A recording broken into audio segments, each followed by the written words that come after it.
এই একটা সমস্যা আমি প্রতিটি পেশেন্টের মধ্যে খুঁজে পাই এবং এটা এত কমন যা পেশেন্টরা নিজেরাই কনফিউজ হয়ে যাচ্ছে যে কেন এটার সমাধান হচ্ছে না বা কেন এটা বারবার ফিরে আসছে এতটা মেডিসিন এতটা ক্রিম লাগানোর পর। একটা ছোট গল্প দিয়ে শোনাই। আমার একজন ইয়াং পেশেন্ট আমার কাছে এসেছেন। তিনি অলমোস্ট 29 বছর এবং তিনি প্রথম দিন যখন এসেছেন আমাকে বলেছেন, আপু আমার শরীরে পুরো র্যাশ চুলকানি হচ্ছে এবং অনেক কিছু অ্যালার্জির মতো দেখা দিচ্ছে, আপনি প্লিজ আমাকে কাইন্ডলি ক্রিম প্রেসক্রাইব করে দেন। ওনার কথা মতো আমি এটাকে ফাঙ্গাল ইনফেকশন হিসেবে ট্রিট করেছিলাম এবং আমি তাকে দুটো ক্রিম আর ট্যাবলেট লিখে দিয়েছিলাম। আলহামদুলিল্লাহ 2 সপ্তাহ গেল, 3 সপ্তাহ গেল, তিনি আবার আসলেন। ফিরে এসে বলে, আপু আমার সমস্যাটা আবার ফিরে এসেছে, আমার সমস্যাটা সমাধান হয়নি। ক্রিম আর ট্যাবলেট যতদিন খেয়েছে লাগিয়েছে একটু কমের মধ্যে ছিল, আবার বেড়ে গিয়েছে। তারপর আবার সেম কোর্স দিলাম, ওটা আবার স্টার্ট করলো। 1 সপ্তাহ পর আবার ফিরে আসলেন সেম কমপ্লেন নিয়ে। এখন কোয়েশ্চেনটা হলো, কেন ওনার ট্যাবলেট আর ক্রিম নেওয়ার পরও যতখানি দিন তিনি এই ট্যাবলেট আর ক্রিম নিয়ে নর্মালি থাকছে, কিন্তু বন্ধ করার পর আবার ফিরে আসছে? এটার মূল কারণ কি? তার পুরো ডিটেল হিস্ট্রি নিয়ে আমি বুঝতে পারলাম তিনি একজন সেলস পার্সন, তিনি দোকানে কাজ করেন। ওই দোকানে কাজ করেন যে ওইখানে প্রতিনিয়ত তিনি নতুন নতুন ড্রেস, নতুন নতুন আইটেম ট্রাই করেন, গায়ে দিয়ে চেক করেন, ট্রায়াল রুমের প্রতিটি দিন তিনি নতুন করে একটা করে টি শার্ট ট্রাই করেন এবং শুধুমাত্র ওইটার কারণে এই ইনফেকশনটা প্রতিনিয়ত তার কাছে ফিরে আসছে। আমাদের প্রবাসী ভাই ও বোনদের কাছে আমি এটা জানিয়ে দিতে চাই যে আপনারা যারা সুপার মার্কেট, শপিং মল এইসব জায়গায় কাজ করেন, ওইখানকার ড্রেস আগে ফিট করার আগে বা ট্রাই করার আগে একটু চিন্তা ভাবনা করে তারপর ট্রাই করবেন। এগুলো থেকে কিন্তু এই ফাঙ্গাল ইনফেকশন ছড়িয়ে যেতে পারে।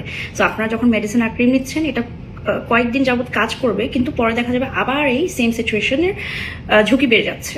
আরও 2টো কমন কারণে যার কারণে এই ফাঙ্গাল ইনফেকশন মেডিসিন নেওয়ার পরও দীর্ঘদিন যাবত স্টপ থাকে কিন্তু আবার দেখা দেয়। এটার মেইন যেই ফার্স্ট কারণ হলো স্টেরয়েড ক্রিম ব্যবহার করা। আমরা যেই ফাঙ্গাল ক্রিমের সাথে স্টেরয়েড ক্রিম ব্যবহার করি, আজকে মার্কেটে নানা ধরনের ফাঙ্গাল এবং স্টেরয়েড ক্রিমের মিক্সচার আছে, এগুলো যখন আমরা একসাথে ব্যবহার করি তখন এই ফাঙ্গাল ইনফেকশন আরও বেশি গতিতে বেড়ে ওঠে। সো স্টেরয়েড ক্রিম সবসময় অ্যাভয়েড করবেন যদি আপনার মনে হয়, বা আপনার ডক্টরের পরামর্শ নিয়ে ক্রিমগুলো ব্যবহার করবেন। দ্বিতীয় যে কমন প্রবলেম হলো সেটা হলো আপনি কোন এনভায়রনমেন্টে আছেন। অতিরিক্ত গরম, অতিরিক্ত ঘামানোর কারণে এই ইনফেকশনগুলো আবার দেখা দিতে পারে। সো হাইজিন আর আপনার যে তাপমাত্রার সিচুয়েশন, এটা একটু মেনটেন করে চলতে হবে। তৃতীয় কারণ যেটা আমরা অনেকেরাই বুঝি না এবং আন্ডার এস্টিমেট করি, এটা লুকিয়ে থাকা কারণ থাকে, এটা হলো সুগার লেভেল, ডায়াবেটিস। হ্যাঁ, যাদের ডায়াবেটিস থাকে তাদের এই ফাঙ্গাল ইনফেকশন ঘন ঘন শরীরের বিভিন্ন অংশে দেখা দেয়।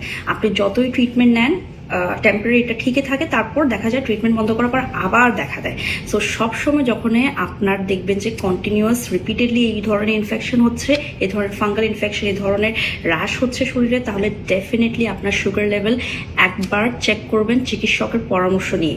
4 নম্বর, আমি এখানে খুব কমনলি দেখি প্রবাসী ভাই ও বোনেরা যারা শেয়ার্ড রুমে থাকে, শেয়ার্ড বাথরুম ইউজ করে, তাদের মধ্যে কি হয়, তারা টাওয়েল, বিভিন্ন বেডশিট এগুলো সব শেয়ার করে, যার কারণে এই ফাঙ্গাল ইনফেকশন বারবার রিপিটেডলি দেখা দিতে পারে। তো যখন আপনার এইসব সমস্যা দেখা দিচ্ছে, তাহলে ডেফিনেটলি কারোর সঙ্গে আপনার আইটেমস, আপনার এই বেডশিট, এই ড্রেসিংস এগুলো সব শেয়ার করবেন না যতক্ষণ এটা পুরোপুরি ঠিক না হয়ে যায়। এই ভিডিওটা যদি আপনাদের ভালো লাগে তাহলে শেয়ার করে দিবেন এবং আমার এরকম আরো নানা ধরনের সহজ টিপস ফলো করতে হলে আমাকে ফলো করবেন।